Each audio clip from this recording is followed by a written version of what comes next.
कहाँ कहाँ से क्या क्या बात करते हैं, कहाँ कहाँ से हमें हमारे लेवल पर अर्श से फर्श पर आकर हम लोगों को हमारे मन के लेवल से, हमारे ज्ञान के लेवल से उठाते हैं।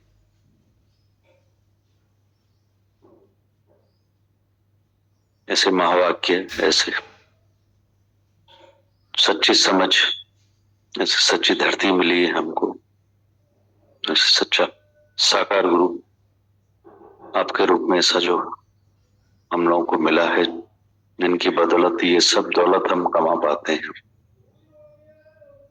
गुरु हमारा भाग्य संवारता है, हमारा जीवन संवारता है, अपने हाथों से हमारा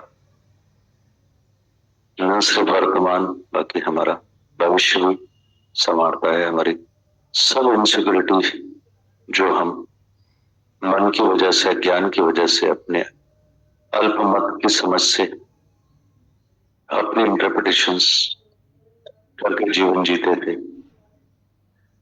वो गुरु की मत, ऐसे ज्ञान की मत, ऐसे भगवान मत, ऐसे ऐसे एग्जाम्पल्स देकर हमको हमारे हर लेवल से हमारी मत को, जो मत हमारी हमको सवाए गिराने के कुछ भी नहीं करती, मतलब वो हमारी उस मत को इतना ऊंचा करता है, आसमां तरह की ऊंचाई प्रदान करता है। हमारी उस गुरु मत से हमारी मत को केवल हम इन शब्दों की कमाई करें, जैसे बाकी सब दुनिया माया की कमाई की समझ है हम सबको, स्थूल शरीर की और बाहरी सब ग्रस्त जीवन जो भी आज तक हम जीते चले आ रहे थे, जी रहे हैं आज भी, अनटिल अनलेस हम ही गुरु की मत को नहीं कमाते, उसको अपना नहीं बनाते हैं, एक बाजू नहीं होते हैं, तब तक ये गिरना उठना हमारा बना ही रहता है। गुरु बारंबार हमें फिर मेहनत करता है, रहमत करता है, मेहर बख्शता है कि करुणावान गुरु दया नहीं करता, करुणा करता है कि न वात्सल्य भरा दिल होता है हमारे गुरु का। गीता भगवान बता रहे थे, मीरा भक्ति में भगवान को पति मानती है, गोपियां नाथ मानती है, सब अपने अपनी मत समझ से, अपने अपनी भक्ति भाव से उसको भजते हैं, उसको गुण गाते हैं, उसका गुणगान करते हैं। मतलब वासुदेव सर्व, गीता भगवान बता रहे थे कि सर्व में हमको वासुदेव का है, घट घट में वही वास्ता है।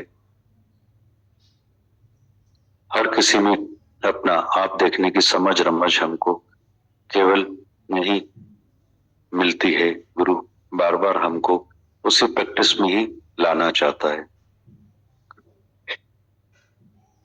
गुरु बनाए आप समान, गुरु सिर्फ भगवान नहीं बोलता गुरु कि मुझे भगवान बोलो। हम लोगों को जो इतनी सब कुछ प्यार समझ मिलती है, उससे हम उसको भगवान मान पाते हैं, समझ पाते हैं, और वही मत समझ हम में वो डालता है और कहता है कि तेरे और मेरे में कोई जुदाई नहीं है। यहां तक बोला गीता भगवान ने आज की, वो किसी का कोई माँ बाप भी उसको बोलता है कि गुरु मेरे बच्चे समान है। मतलब जो मुझको जिस भाव से बचता है, मैं उसको उसी रूप में मिलता हूँ। जो जो जहां से, जिस मत से, जिस समझ से, जिस प्यार विश्वास से उसको बचते हैं हम। केवल आना जाना न करें हम लोग, कानों से ज्ञान को न सुने, मंथन करें, चिंतन करें, ध्यान करें कि क्या वाणी रोज रोज चलती है, वही वाणी चलती है। फिर ताकि हम लोग अपनी मत को पलट सकें।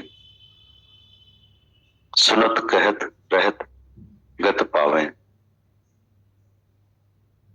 सुनते सुनते कहते कहते रहनी में हमको कब आ जाता है, प्यार प्यार में आते आते हम लोगों को इश्क हो जाता है, मोहब्बत हो जाती है इस धरती से, इन वाणियों से, इन वचनों से। गुरु प्रेम में हम इतना डूब जाते हैं कि बाकी सब दुनिया माया जो अज्ञानवश, जिसमें हम कहीं भी कभी नहीं पहुंचते, एक अनवांटेड रेस लगी पड़ी है दुनिया माया में, जहां हम पहुंच के भी कहीं नहीं पहुंच पाते। मतलब हासिल होती हैरानी। मतलब तो जागे हम लोग, जाने माने, विवेक जागृत करें, विचारवान बने, वैराग्यवान बने। मकसद, जिस मकसद के लिए हम इस धरती पर रोज रोज आते हैं, सालों साल से आ रहे हैं और सालों साल आएंगे, जन्म, जिंदगी का मकसद हमारा क्लियर होना चाहिए कि हमारा मकसद क्या है, एम क्या है, क्यों रोज रोज उठ के चले आते हैं हम लोग यहाँ पे, चाहते क्या है, आखिर हम लोग क्यों आते हैं। आने के बाद में हमारे जीवन में क्रांतिकारी बदलाव आना ही चाहिए, अन्यथा आना जाना हमारा वक्त, परिस्थिति, हालात कब बदल जाते हैं हमें नहीं मालूम। हमारे प्रारब्ध में क्या है, कल क्या है, वो सब चीजों के लिए हम अभ्यास करने आते हैं, सबक पक्का करने आते हैं। वो अभ्यास करें, सबक पक्के करें, हमारे पाठ पक्के करें। आ गए हैं, भाग्य हमारा जो है गुरु के भाग्य के साथ में जुड़ जाता है। जितना जितना हम लोग विश्वास करना सीख जाते हैं गुरु के वचनों पे, इस धरती पे अपने प्रति, भगवान के प्रति, उतना उतना हम लोग हल्के होते जाते हैं और अपने जो भी हमारी भावनाएं हैं उसमें हमारा एक कर्तव्य, ड्यूटी मिल जाती है, तो फुलफिलमेंट में हम आते जाते हैं। तो प्रैक्टिस करें, केवल गुरु को अपनी व्यथा कथा सुनाकर हमारा उद्धार नहीं होगा। फोन कर लिया, बात कर ली, बता दिया, जवाब जो मिलता है, दवाइयां जो मिलती, परहेज जो मिलती, जब तक हम दवाइयों को नहीं समझेंगे, परहेज में नहीं आएंगे, हमारी मत को नहीं बदलेंगे, अकॉर्डिंगली गुरु के हम अपना आज भी अगर जीवन नहीं जिएंगे तो कठिन हो जाता है। कुछ भी हालत, प्रकृति हमारी बदलती है तो हम अपने आप को संभाल नहीं पाते, क्योंकि हम इस समझ को समय रहते समझते नहीं, अपना नहीं बनाते। आना जाना और बात कर लेना, बता देना और ऊपरी तौर तक, बाहरी तौर तक ही अपने आप को सीमित रखते हैं। तो ऐसा ना करें। Not the time is required. जीवन हमारा हो जाता है आते जाते, आते जाते, जन्म बीते जाता है आते जाते। जन्मों का हमारा स्वभाव है, संस्कार है, आदतें हैं जो पल में और बातों से नहीं बदलती। उसके लिए हमको प्रैक्टिस जो हम लोग रोज रोज हम लोगों ने कर रखी, आने की, आए जाएं, समझें, नोट डाउन करें, क्या चला, मुझे क्या लगा, मैंने क्या आज कमाया। रोज की कमाई का लेखा जोखा हम लोग रोज लिखते हैं।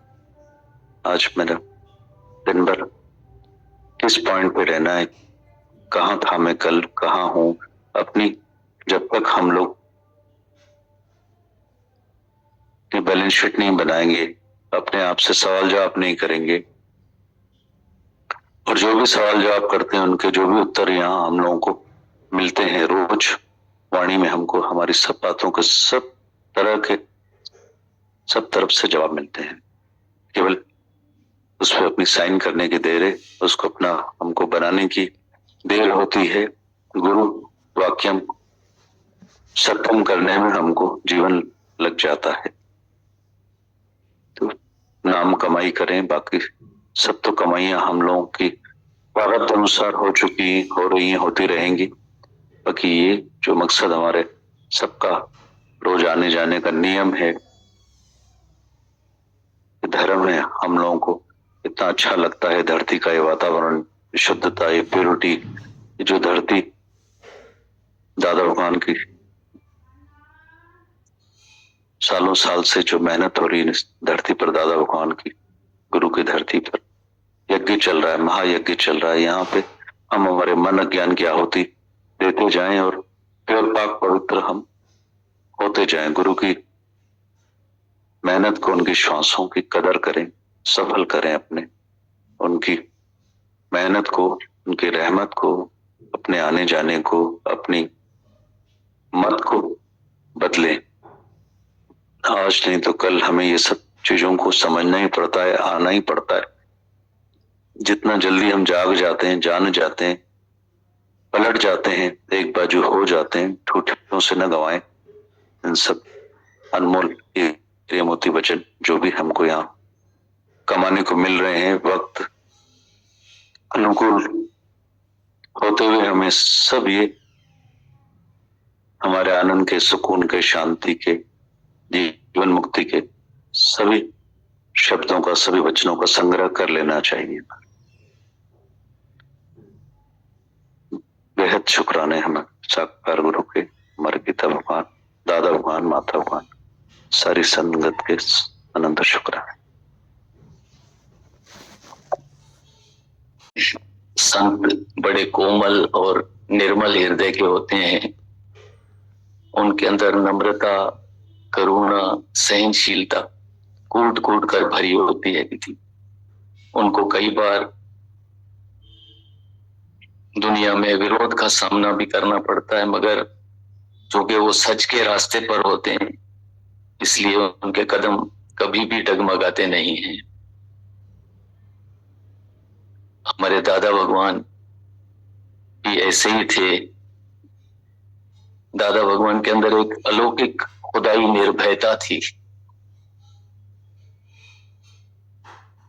जब स्त्रियां पूरी तरह से बंधन में थीं तो उनको ज्ञान सुनाया।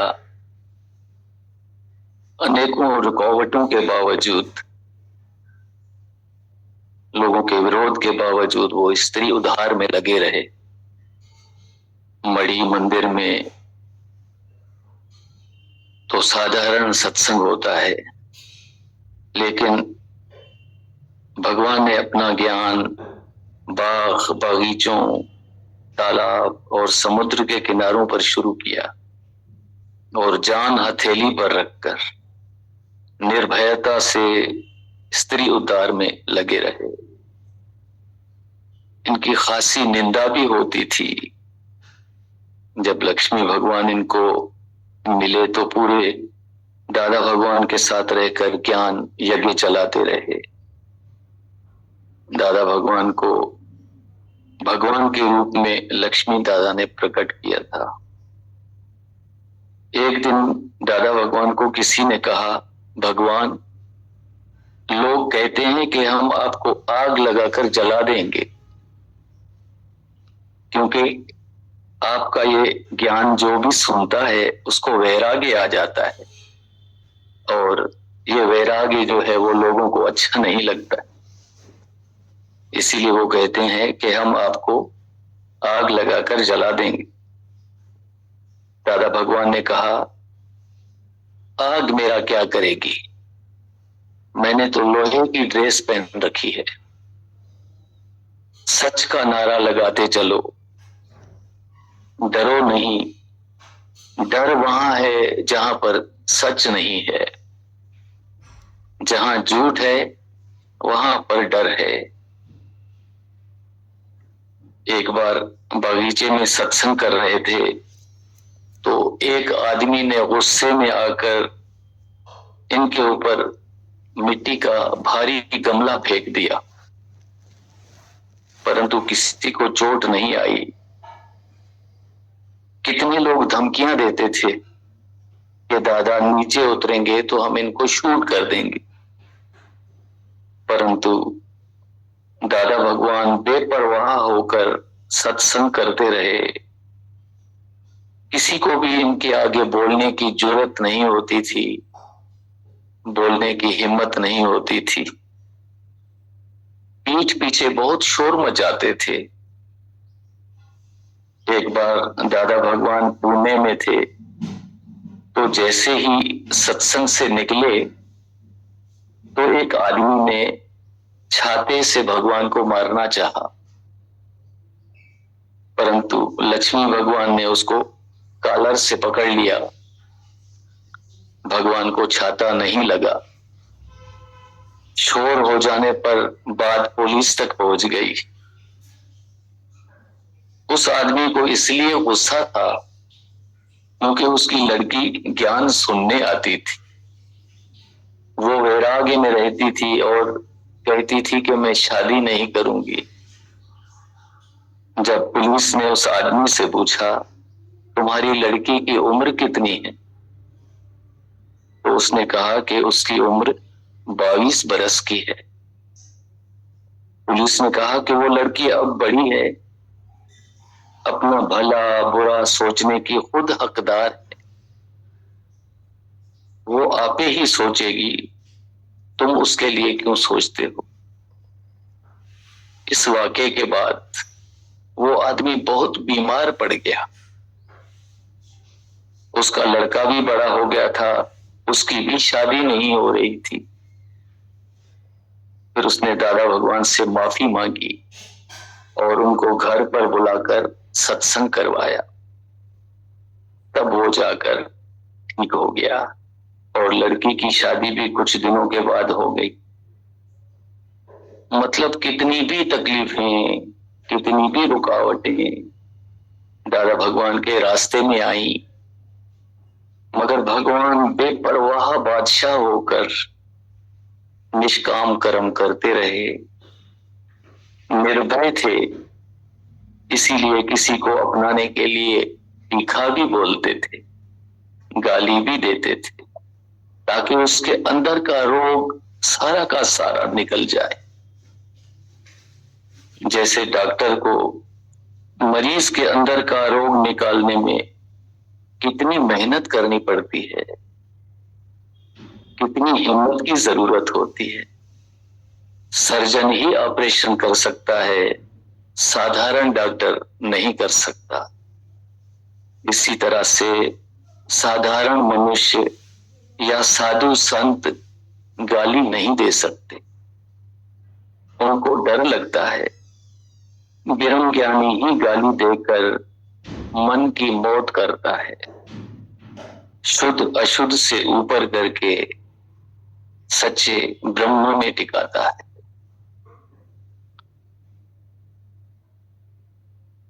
दीदी भगवान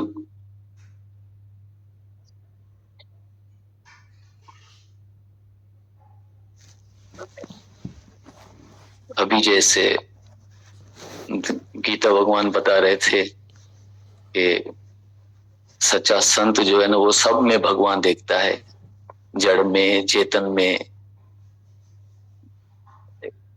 एक छोटा सा दृष्टांत था सदने कसाई का। वो जाति से कसाई थे, उसको कहीं से सालिग्राम का पत्थर मिल गया। वो उस पत्थर से उसको बाट बना के मांस तोला करते थे। 250 ग्राम, आधा किलो, 1 किलो, सब उसी से तोला करते थे। वो उसकी पूजा करते थे विधि विधान से। लेकिन ये बात जो है, जो पंडित थे, जो धार्मिक प्रवृत्ति के थे, उनको अच्छी नहीं लगती थी। एक दिन एक पंडित उसकी दुकान पे आया और सदने से कहने लगा, सदना जी, ये जो तुम्हारे पास काला पत्थर पड़ा हुआ है, ये सालिग्राम है, ये मुझे दे दो, मैं इसकी पूजा किया करूंगा। संत बहुत नम्र रहते हैं, सदना जी भी बहुत नम्रता वाले थे। उन्होंने खुशी खुशी उनको वो बाट दे दिया, जबकि वो समझ रहे थे कि ये मुझसे किस लिए मांग रहा है। वो संत वो शालिग्राम लेकर अपने घर चले गए, उनको स्नान करवाया, अगरबत्ती लगाई, फूल चढ़ाए, विराजमान करके रखा। रात को जब वो संत सो गया तो वो सपने में क्या देखता है कि शालिग्राम से खुद परमात्मा प्रकट होकर उसको कह रहे हैं कि हे संत, तूने बहुत बुरा किया, तूने अच्छा काम नहीं किया जो मुझे सदने के पास में से तुम उठा के ले आए। मैं वहां पर बहुत खुश था, सदना मुझे बहुत अच्छे से रखता था, वो मेरी पूजा करता था। भले वो इस पत्थर से मांस तोलता था, मगर उसका हृदय पवित्र था, क्योंकि वो बकरी, काटी, कसाई उसकी नजर में एक ही था। वो कुछ भी फर्क नहीं समझता था, वो कण कण में मुझे देखता था। मैं उसके पास बहुत खुश था। तूने बहुत बुरा किया जो मुझे वहां से लेकर आए, तू मुझे सदने के पास पहुंचा कर आ जा। उस संत की आंख खुल गई तो सोचने लगा कि ये मैंने बहुत बुरा किया, उसको पश्चाताप होने लगा। जैसे ही सुबह हुई वो सदने की दुकान पर आया और उसको पत्थर शालिग्राम देकर कहने लगा कि भगत साहब, ये आप अपना शालिग्राम ले लो, मुझसे भूल हुई है। तो सदना जी उससे पूछने लगे, संत जी क्या हुआ? तो उसने पूरी वार्ता सपने की कि कैसे भगवान ने उसको आकाशवाणी में बताया था, सब कहकर बताया। सदना जी के मन में परमात्मा के प्रति पहले भी प्यार था, मगर इसके बाद वो प्यार और बढ़ गया। वो दिल और जान से प्रभु का हो गया था। बाद में उसने वो व्यवसाय भी छोड़ दिया था। इसकी लंबी कथा है, फिर कभी पढ़ेंगे दीदी। और दीदी भगवान सत्संगियों की फरमाइश थी कि वो एक गुण, ये पहले थोड़ा अर्थ के साथ करता हूँ, फिर राज विजय भैया भजन बताएंगे। गुरु गोविंद सिंह साहब जी जब माछीवाड़ा के लिए रवाना हुए थे मुगलों से जंग करके, तो रात के अंधेरे में उन्होंने 3 बार ताली बजाकर ऊंची आवाज में कहा कि सिखों का गुरु चल निकला है। ये आवाज रात के अंधेरे में गूंजने लगी। जो मुगल सेना खड़ी थी, जो तुर्क खड़े थे, बहुत सारे आए, तो गुरु साहब ने उनको मौत के घाट उतार दिया, फिर आगे चल पड़े। इसी हलचल में आपके 3 सिख भी आपसे बिछड़ गए। यहां से चलकर आप 3 कोस पर एक पानी के जौहड़ के पास एक वृक्ष के नीचे विश्राम करने लगे। एक झाड़ी की झुकी में कमर सीधी करने के लिए आप लेट गए, पत्थर को तकिया बना लिया और अकाल पुरख के रंग में आकर आपने ये शब्द उच्चारण किया, मित्र प्यारे नो हाल मुरीदां दा कहना, तुत बिन रोग रजाइयां दा ओढ़न, नाग निवासां दे रहना। सूल सुराही खंजर प्याला, बिंग कसाइयां दा सहना, यारड़े दा सानू सत्थर चंगा, भट्ट खेड़ियां दा रहना, मित्र प्यारे नु हाल मुरीदां दा कहना। कि मेरे प्रिय मित्र को, परम पिता परमेश्वर को उनके इस मुरीद का, उनके इस डिसाइपल का हाल जाकर बताना, उनको बताना कि उनके बगैर रजाई को ओढ़ना एक रोग के समान है, उनके बगैर रहना सांपों के साथ रहने जैसा है, उनके बगैर ये सुराही जो है, इसके अंदर जल है, ये सुराही कांटे के समान चुभती है और प्याला खंजर के समान मुझे लगता है। उनके बगैर जीने का एहसास ऐसा है जैसे कसाई से कटते हुए जीव को पीड़ा होती है, उस पीड़ा के समान है उस प्रभु परमात्मा के बिना रहना। मेरा यार, मेरा प्रीतम मेरे साथ है तो मुझे मृत्यु शैया जो है, मौत की सेज भी प्यारी लगती है। यार के बिना रहना यानी भट्ठी में जो तन जलता है उस पीड़ा के समान है। इस शब्द के द्वारा गुरु साहब हमको समझाते हैं कि उस प्यारे प्रीतम को पल भर के लिए भी बुलाना भारी रोग को निमंत्रण देना है। यदि वो प्रीतम मन में न बसे तो दरगाह में कैसे शोभा मिल सकती है। सच्ची शोभा तो तभी मिलेगी जब पूरे सतगुरु की दया से विकारों की अग्नि शांत हो जाएगी। मित्र प्यारे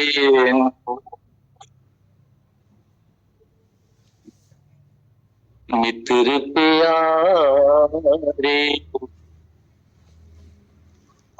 मुरी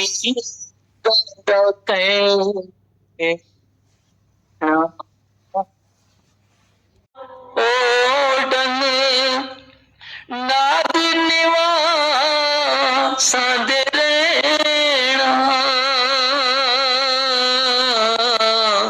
नाग निवासा दे रेणा मित्र प्यारे मित्र प्यारे सूल सुराही खंजर प्याला सूल सुराही खंजर प्याला बिंग कसाइयां दा सेना बिंग कसाइयां दा सेना मित्र प्यारे मित्र प्यारे यारड़े दा सानू सथर चंगा यारड़े दा सानू सथर चंगा बट खेड़े आंदा रहना बट खेड़े आंदा रहना